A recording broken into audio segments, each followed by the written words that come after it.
Hello साथियों, आज हम कर्नाटक हाईकोर्ट का बहुत ही महत्वपूर्ण निर्णय लेकर के आए हुए हैं। धारा 7A पीसी एक्ट में याचिकाकर्ता को माननीय हाईकोर्ट ने बरी किया है।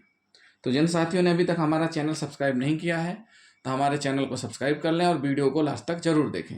मामला क्या है, मामले पर नज़र हम डाल लेते हैं। मामला है Shrimati Soumya KB Reddy, daughter of Balanarayana Reddy, SI versus ACB Karnataka Lokayukta द्वारा CRL RP नंबर 778/2023, निर्णय 13/2/2023। आपराधिक पुनरीक्षण याचिका। याचिका क्या है? आपराधिक पुनरीक्षण याचिका। मामला क्या है? मामला हम देख लेते हैं। आरोप हैं जो याचिकाकर्ता पे जो आरोप लगे हैं वो हम आपको बताते हैं। शिकायतकर्ता के पति को Baiyappanahalli police station mobile phone चोरी में सम्मिलित आरोपियों के बयान के आधार पर पूछताछ के लिए याचिकाकर्ता जो श्रीमती सौम्या केबी रेड्डी हैं एसआई, इनके द्वारा बुलाया गया और कहा गया कि अवैध प्रदूषण देने पर छोड़ दिया जाएगा।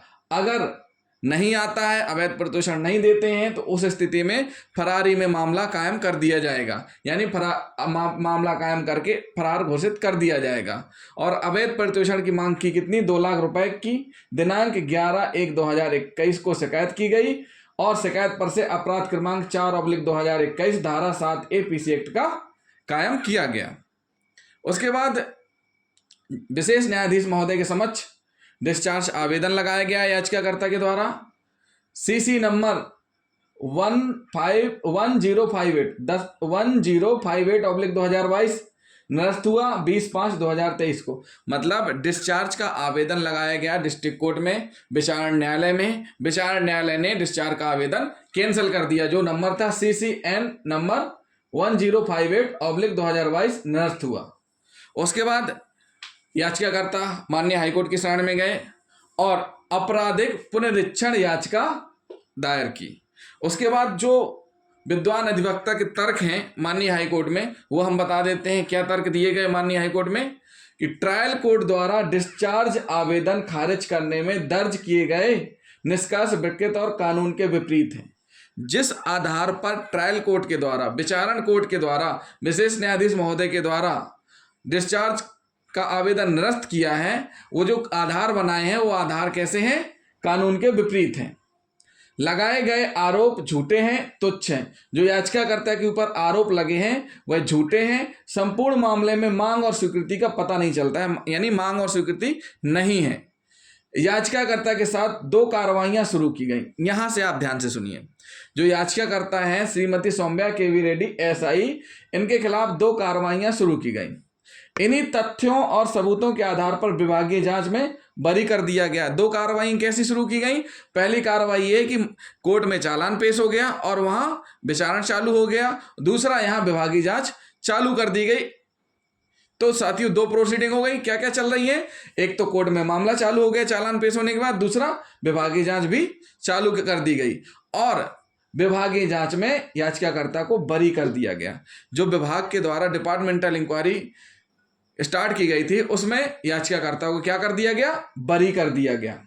जब याचिकाकर्ता को विभागीय जांच में बरी कर दिया, जब याचिकाकर्ता को माननीय न्यायालय में विद्वान अधिवक्ता ने तर्क दिया कि जब याचिकाकर्ता को विभागीय जांच में बरी कर दिया गया था तो समान तथ्यों और समान गवाहों पर आपराधिक कार्रवाई जारी रखना कानून की प्रक्रिया का दुरुपयोग है। मतलब जो आरोप उसके ऊपर लगे थे, पीसी एक्ट के जो आरोप लगे थे, वही आरोपों के आधार पर विभागीय जांच प्रारंभ की गई और उस विभागीय जांच में क्या कर दिया गया? बरी कर दिया गया। तो जब बरी कर दिया गया है समान तथ्यों और समान गवाहों पर, तो आपराधिक कार्रवाई जारी रखना कानून की प्रक्रिया का दुरुपयोग होगा और आपराधिक पुनरीक्षण याचिका स्वीकार की जाए और याचिकाकर्ता को बरी किया जाए। ऐसा विद्वान अधिवक्ता के द्वारा तर्क माननीय न्यायालय में रखे गए। माननीय न्यायालय में विशेष लोक अभियोजन के द्वारा तर्क प्रस्तुत किए गए। तर्क ये थे कि विभागीय जांच के तहत कार्रवाई आपराधिक मामले से अलग है।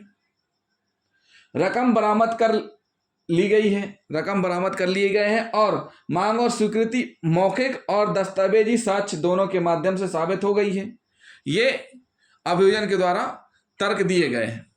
उसके बाद फिर माननीय न्यायालय ने दोनों के तर्कों को देखा और अभिलेख पर जो भी तथ्य हैं, दस्तावेज हैं, जो साक्ष्य हैं, उनको देखा, उनका अवलोकन किया। उसके बाद माननीय न्यायालय ने पाया कि याचिकाकर्ता के खिलाफ लगाए गए आरोप पत्र और विभागीय जांच में पीठासीन अधिकारी, जो गजेस्टेड अधिकारी हैं, ने कुछ जांच की है।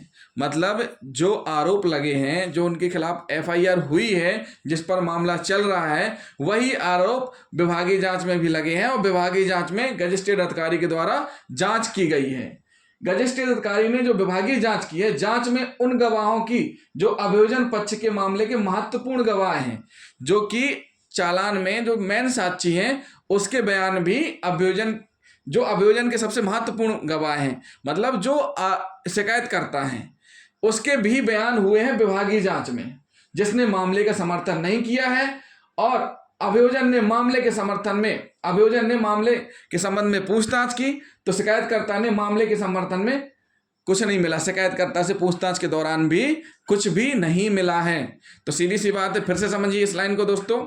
क्या कह रहे हैं कि जो विभागीय जांच चल रही है वो पैरेलल चल रही है, मतलब उसके ऊपर जो आरोप लगे हैं वही आरोप विभागीय जांच में लगे हैं, और जो गवाह आरोप पत्र के हैं, यानी चालान के हैं, यानी जिनके बयान न्यायालय में होना है, उन्हीं के बयान विभागीय जांच में भी हुए हैं। जब विभागीय जांच में बयान हुए हैं तो उन बयानों में शिकायतकर्ता ने कहा है कि शिकायतकर्ता से पूछताछ हुई, शिकायतकर्ता ने मामले का समर्थन नहीं किया है। शिकायतकर्ता ने क्या नहीं किया? मामले का समर्थन नहीं किया है। और अभियोजन ने पूछताछ भी की है, लेकिन पूछताछ में समर्थन में कुछ नहीं मिला है। पीठासीन अधिकारी के समक्ष प्रस्तुत साक्ष्यों को ध्यान में रखते हुए याचिकाकर्ता को मुकदमे का सामना करने के लिए कहना उचित नहीं होगा।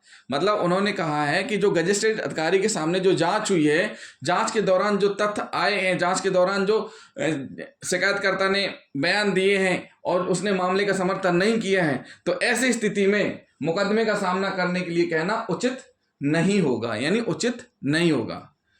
न्याय निर्णय कार्यवाही मतलब विभागीय जांच कार्यवाही और आपराधिक मुकदमा एक साथ शुरू किया जा सकता है जब दोनों में आरोप समान हो और न्याय निर्णय कार्यवाही में दोष मुक्त है।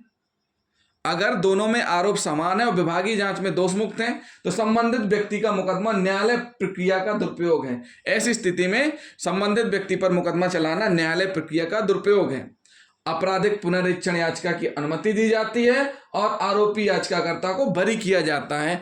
तो ये हुआ माननीय कर्नाटक हाईकोर्ट का बहुत ही महत्वपूर्ण निर्णय, जिसमें याचिकाकर्ता विभागीय जांच में बरी हो जाती हैं, दोष मुक्त हो जाती हैं, और जो विभागीय जांच में गवाह रहते हैं, जो आरोप रहते हैं, वो आरोप पत्र के जैसे सेम रहते हैं। तो उन्हीं आधारों पर जब आरोप पत्र के जो गवाह हैं वो विभागीय जांच में अभियोजन का सपोर्ट नहीं करते हैं, मामले का समर्थन नहीं करते हैं, तो उस स्थिति में विभागीय जांच से याचिकाकर्ता को बरी कर दिया जाता है। और जो विभागीय जांच की जा रही है वो किसके द्वारा की जाती है? पीठासीन अधिकारी यानी गजिस्ट्रेट अधिकारी के द्वारा विभागीय जांच की गई है। ऐसी स्थिति में माननीय न्यायालय ने कहा है कि जब विभागीय जांच जो कि पैरेलल चलाई गई थी उसमें दोष मुक्त कर दिया गया है, तो ऐसी स्थिति मुकदमा संबंधित व्यक्ति का मुकदमा न्यायालय प्रक्रिया का दुरुपयोग होगा, यानी न्यायालय में फिर भी मुकदमा चलाना जो ऑलरेडी बरी कर दिया गया है वो दुरुपयोग होगा। और आपराधिक पुनरीक्षण याचिका एक्सेप्ट हुई, साथ ही साथ आरोपी नंबर याचिकाकर्ता को बरी कर दिया गया। क्या कर दिया गया? बरी कर दिया गया। तो जिन साथियों ने अभी तक हमारा चैनल सब्सक्राइब नहीं किया है तो हमारे चैनल को सब्सक्राइब कर लें और वीडियो को पूरा देखें, बेल आइकन बटन ना दबाना भूलें। और इसी मामले में हम फिर से लेकर के आ रहे हैं, इससे संबंधित कुछ और जजमेंट हैं जिनको हम लेकर के आएंगे। तो साथियों हमारे चैनल को सब्सक्राइब जरूर कर लें। थैंक यू दोस्तों।